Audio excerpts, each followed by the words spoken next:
Chapitre 7. Mettre en pratique au quotidien. Premiers extraits du chapitre.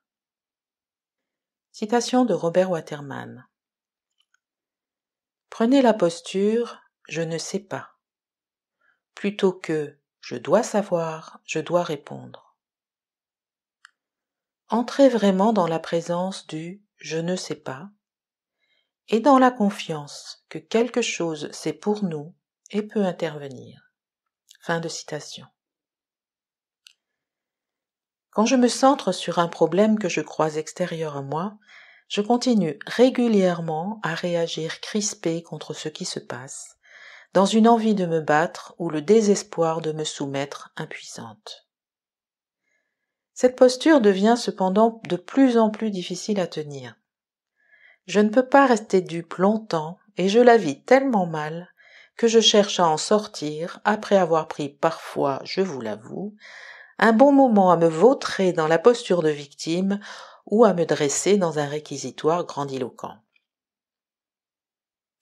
Régulièrement, c'est lors d'une méditation ou d'une marche dans la nature que la vision juste du scénario qui se déroule se présente à moi et déclenche souvent de la compassion pour moi-même et les autres et un grand rire de soulagement. Le grand retournement, c'est aussi accroître son attention et désapprendre la réaction pour coopérer à la création avec la source. Création est l'anagramme de réaction. Il suffit de déplacer le C de croyance.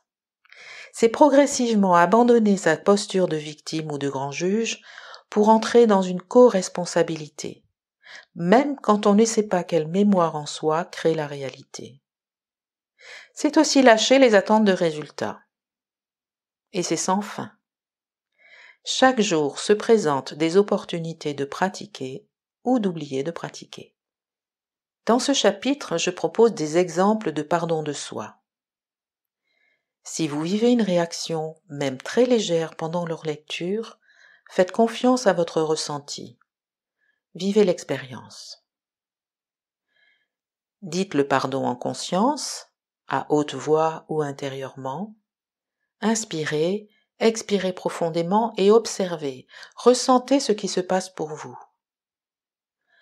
Quand on est concerné par un pardon, il est fréquent que l'on ait des ressentis qui peuvent être très subtils ou plus manifestes, comme des pleurs du soulagement. Dire oui à ce qui est. Dire oui à 100% à ce qui est, c'est cesser de dire que ce qui est devrait être autrement. La réalité est la réalité.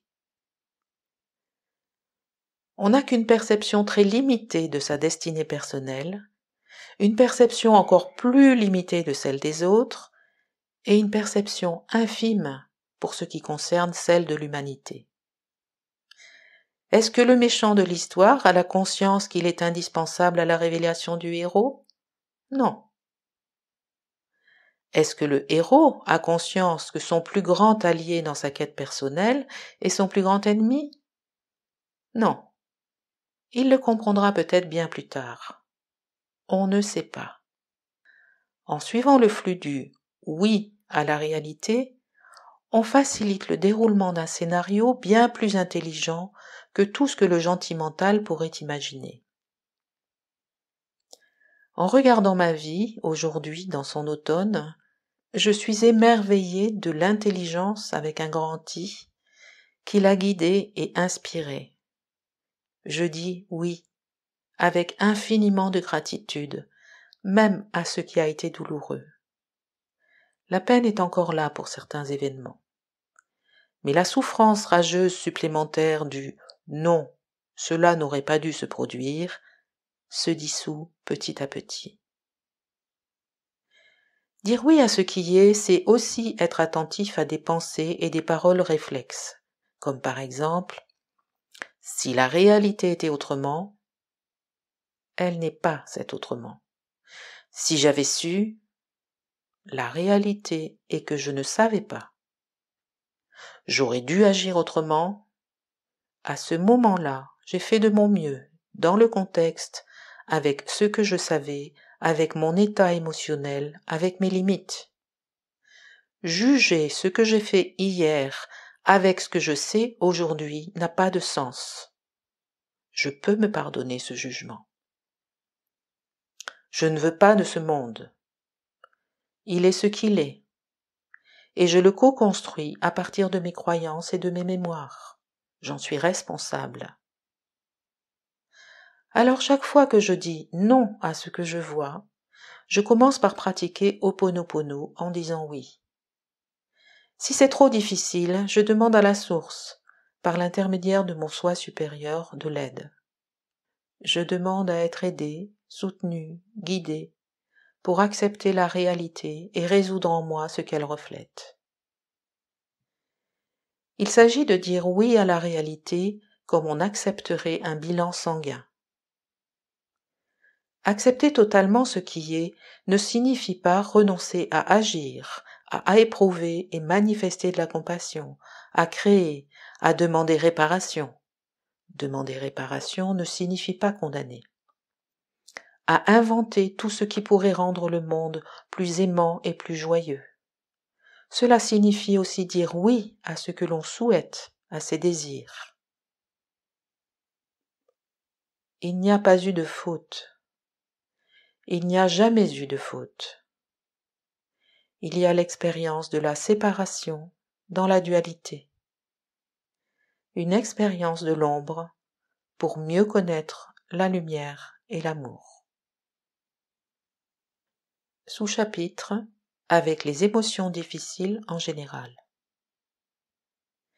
S'il est illusoire de rechercher une vie libérée des émotions difficiles, il est possible de limiter leur impact et préserver des ressources pour les traverser et les transmuter. Je vous propose de vivre l'expérience de 2 changements de posture. Se détacher de l'identification à ce que l'on vit. Quand on dit « je suis triste », pour l'inconscient, on est au niveau de l'identité « je suis ». On renforce alors le ressenti d'impuissance et la difficulté à s'en libérer. Quand on dit « je vis l'expérience de la tristesse », on est au niveau du soi supérieur et on a alors la capacité de percevoir le soi basique ou l'enfant intérieur qui souffre. Deuxième changement de posture proposé. Faire un pas de côté intérieur et pratiquer Ho'oponopono. Diriger son attention au-dessus de la tête, au niveau du soi supérieur. Prendre conscience de l'espace du cœur. Mettre une main sur le ventre, comme pour entrer en contact avec le soi basique, qui est la partie de soi qui vit l'émotion. Imaginez l'émotion devant soi, tristesse, colère, dégoût, rancœur, etc. et s'adresser à elle. Je suis désolé. Je t'aime. Je me pardonne ce qui en moi t'a créé. Merci. Inspirez, expirez, observez. Citation de Robert Waterman. La gratitude, plus on l'utilise, plus elle grandit. Elle transforme tout. Parce que tout nous est donné pour notre mieux, même si c'est difficile à comprendre quand on traverse une souffrance. L'approche Ho'oponopono pour chaque situation, chaque ressenti, chaque émotion vécue qui perturbe, est une base solide qui porte ses fruits. Je vais maintenant présenter des situations de la vie quotidienne dans lesquelles on peut approfondir la pratique du pardon de soi sur des croyances ou des jugements. Voici la liste des situations. Quand l'actualité est bouleversante, la culpabilité, le remords, les regrets, la honte, la colère, la rancœur, la rancune, le désir de vengeance, la peur, se sentir pas à sa place ou étranger à ce monde, les problèmes, aimer son corps, la douleur, la souffrance, la maladie, prendre des médicaments, face à la souffrance de quelqu'un, quand des préoccupations encombrent l'esprit, les pannes de matériel, de voiture, en début de journée, en fin de journée, au travail, dans une association, dans un groupement politique, professionnel de l'accompagnement, milieu médical, social, la nature, les animaux, la maison, le lieu de travail. Je n'arrive pas à me dire que je suis responsable de cette réalité. Dans le chapitre 7 sont développés tous ces thèmes, de manière simple et pragmatique. Le chapitre 8 propose des explorations approfondies, avec sa lignée familiale, avec tout ce contre quoi l'on est, les croyances qui limitent mon amour, les rêves abandonnés, le trésor caché des défauts, pardonner et se pardonner quand une rancune perdure. Le chapitre 9 est un conte. Dans le chapitre 10 sont proposés des outils et des accompagnements audio complémentaires.